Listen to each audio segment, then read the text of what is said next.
I don't want to be the Christmas Scrooge, but with the state of the world, some honest truths need to be said. And since no one else is telling them, it looks like it has to be me. In this episode, I want to talk about Christmas, Santa, the Easter Bunny, and while we're there, let's throw in Halloween, the Tooth Fairy, and pretty much every holiday. How they are contributing to the current state of the world, human unconsciousness, and preventing our awakening. And if Christmas doesn't entirely sit well with you, what you can do instead that will align with you and not leave you outcast. I'm Liz Watt. Welcome or welcome back to where we navigate awakening and ascension and try to find meaning and purpose in this crazy world. Now, this was not a topic I would have chosen, but over the last few weeks, it's kept kind of coming back to me in the back of my mind. So I've decided to say it because it wants to be said. But make sure you stick around until the end because it's not all doom and gloom. So as you awaken to the truth of reality and who you are, you'll start to see the world differently. And it also helps if you look at life and reality through a new, broader perspective and search for the truth of what is and not what you want it to be. So let's start with Christmas and the most widespread lie told to the Western world. Now, this might be confronting for many, especially if you're a parent. And I'm not blaming anyone or anything for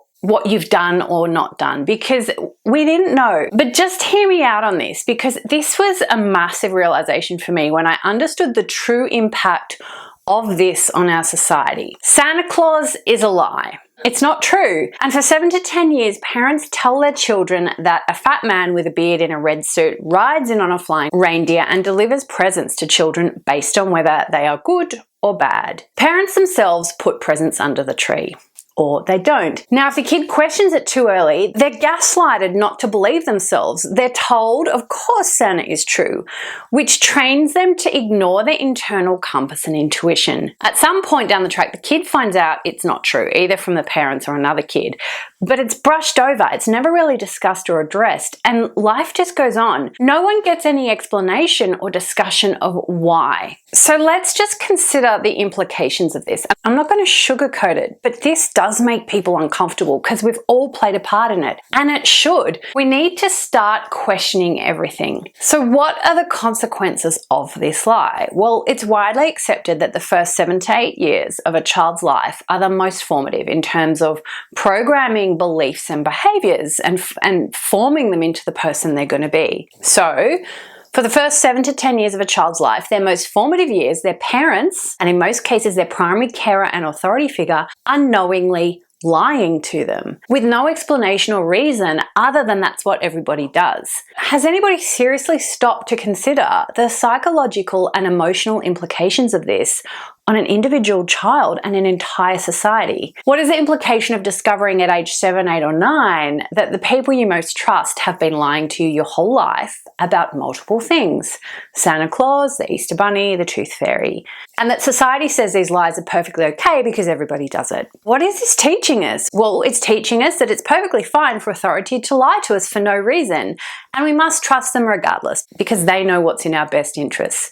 And not to speak up and question because you spoil things and create unnecessary conflict, even as an adult, like this conversation. So this creates massive internal conflict. Trust the people lying to you that lies are in your best interest. Don't question and ignore yourself and any questions that you might have. How do you do that easily? And what does this do to a child or the eventual adult's ability to discern right from wrong, truth from lies, and when not to trust either themselves or authority? What does it do? Well, we've seen this over the last 2 to 3 years. We end up with a society of people who blindly follow authority, accept and allow lies and deception to pass, even when their intuition and common sense tell them it's wrong and the opposite is true. We have a society of people who do not know right from wrong and are too scared to challenge, question, and just let it pass. We have a community and a society programmed to trust authority regardless of their lies and believe the lies are in our best interests. We have a society programmed to ignore ourselves and our inner knowing from the day we're born. So if you struggle to trust yourself or speak up, it's not your fault. These unconscious rituals and holidays that are repeated year after year and throughout the year are just another mechanism of social control. Now, the other impact this has is on a child's self-worth. So children are told that Santa delivers presents based on good or bad behavior. And that only comes to good Christians and not people of other religions. But what is the implication of one child from a poor family receiving few presents or no presents while their wealthy friend down the road receives dozens and dozens? Or Santa bypassing a Jewish child or a Buddhist child? Because surely Santa, who I've been told is a real person, treats everyone the same and gives kids precisely what they deserve. What does this tell a child about their worth and their value? How confusing is it that Santa is true and real in some households, religions, and belief systems, but not others? As adults, we can look back and see that the gifts we received were not based on a judgment from Santa. They were based on our individual family values and beliefs and economic situation. But it wasn't the adult who experienced those Christmases and has those questions that weren't ever answered. It was the child.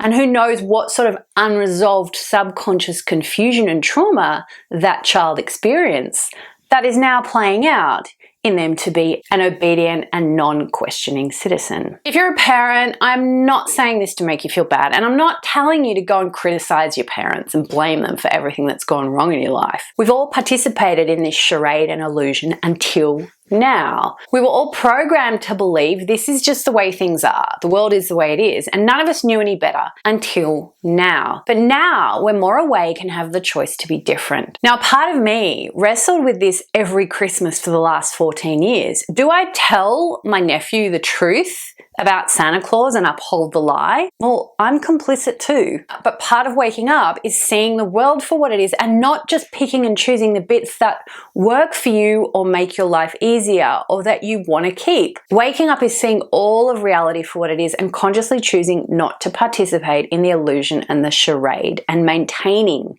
the illusion. Waking up is considering what is truly right and wrong and choosing behaviors that align with that, including to choose or to choose not to lie to your kids. Now, I can hear the awkward laughter because I've heard it before. It's harmless. Don't be ridiculous. I can hear the denial and the outrage. But Liz, it brings them joy. Yeah, well, there are other ways to bring joy without lies and manipulation and confusion. If true joy comes from the giving and the receiving, what's the problem with parents giving their children gifts and being honest about it? And is there really no other way that you can create joy in your children's life without lying? Let's be really honest here. Very few parents consciously consider the pros, cons, and long-term implications of lying to their kids. It's being done completely unconsciously because that's what we're programmed to do. And very few people want to give up these things. It's easier to condemn the truth teller than seriously look at yourself and the world and make a change, or be the one to challenge and question and speak out. It's how we've been programmed. Now, if some of this is starting to make sense even just a little bit, then make sure you hit like and subscribe because I've got a lot more truth bombs to come. So there's the emotional and psychological trauma of the lie. Now, another social impact that affects us all is the mindless distraction and celebration and consumption, which applies to many holidays. Christmas started in November and people started getting stressed about the shopping, festivities, and family obligations. The decorations and the carols roll in pretty much as soon as the Halloween decorations are packed away. Now, after Christmas, we've got New Year's, and there are only a matter of weeks before Valentine's Day, then Easter, and on it goes. Not to mention birthdays, anniversaries, graduations, football finals, football season, weddings, and even funerals. And in between this, we have the busyness of daily life. But our entire year is filled with the distractions of celebrations and life events that we think we must prepare for and experience for weeks and months in advance. People mostly have no idea why or what we're celebrating anymore. Any meaningful reason for celebration has been lost, distorted, and hijacked. Christmas is supposedly a celebration of the birth of Jesus Christ, but there are a lot of non-religious people who still celebrate alcohol and food and not much awareness. They mindlessly go through the routines and rituals of Santa, carols, reindeer, and gifts without asking what it means or why they're doing any of it. And Halloween is probably the worst. Has anybody actually really considered the collective energetic effect on our psyches and the planet when a huge percentage of humanity dresses in blood and gore and focuses on darkness and death? Has anyone considered this event's origins and what they are celebrating? Likely no. Might be something to look at. The consumption of excess junk, food, alcohol, decorations, things, and stuff on these holidays is also unconscious for so many people. People don't think of the decorations that end in the bin, the unwanted presents that go unused, and the effect of alcohol and junk food on the body and soul. And if they do consider it, they often don't care. It's not enough to make a different decision. It's just one event, one celebration one day until the next. But a lifetime and reality are the sum of every individual day. And every event, celebration or holiday is intended to distract you from the truth of reality, who you are, and what is going on in the world. So you might be saying, well, that's great, Liz, but what do we do instead? What do you do if Christmas, holidays, and mainstream celebrations don't sit well with you? And if you're awakening, at some point, they're going to start to feel a little bit off. So am I going to sit at home and shut out the world and eat bread and water on Christmas Day? No. I'm not. I admit I no longer celebrate 99% of events with the mainstream of society. Most of them pass me by without even knowing about them. And even birthdays are pretty low key for me. But Christmas is one that energetically you can feel when you're alone. And for many years, I've been really torn. These days, Christmas is a more conscious event for me. It's one day, not 6 weeks, of just enough food and drink, good conversation and connection.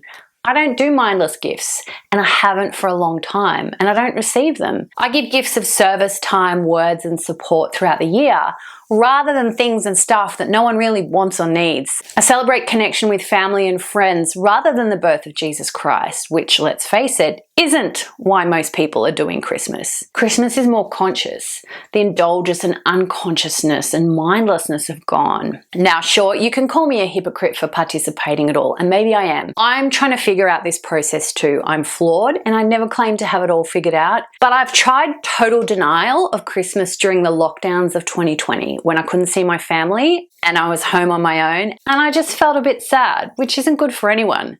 So instead, I'm trying to do this one day with meaning and purpose. So for you, consider whether you have Christmas and other events. And if you do, just how can you do it more consciously? Don't just follow the rituals and traditions blindly.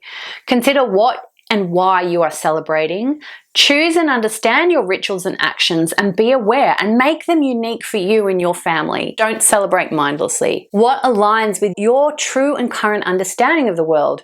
Who and what is important this year? What do you keep and what do you need to let go of to stay aligned with your true soul and your evolving self? We're all trying to figure it out, but the more we mindlessly and unconsciously comply with social programming, the more we reinforce it. The choice is always yours. Now, if you're waking up and seeing the world differently, some of the rituals and routines and things you've been doing all your life suddenly don't quite feel right anymore and you're not quite sure, then check out my free awakening journal. You can also check out the episode 5 Stages of Spiritual Awakening, Where Are You At? And I'll leave the links for both of them in the description. Have a restful and reflective Christmas holiday. Thank you for tuning into this episode. I will see you in the next one.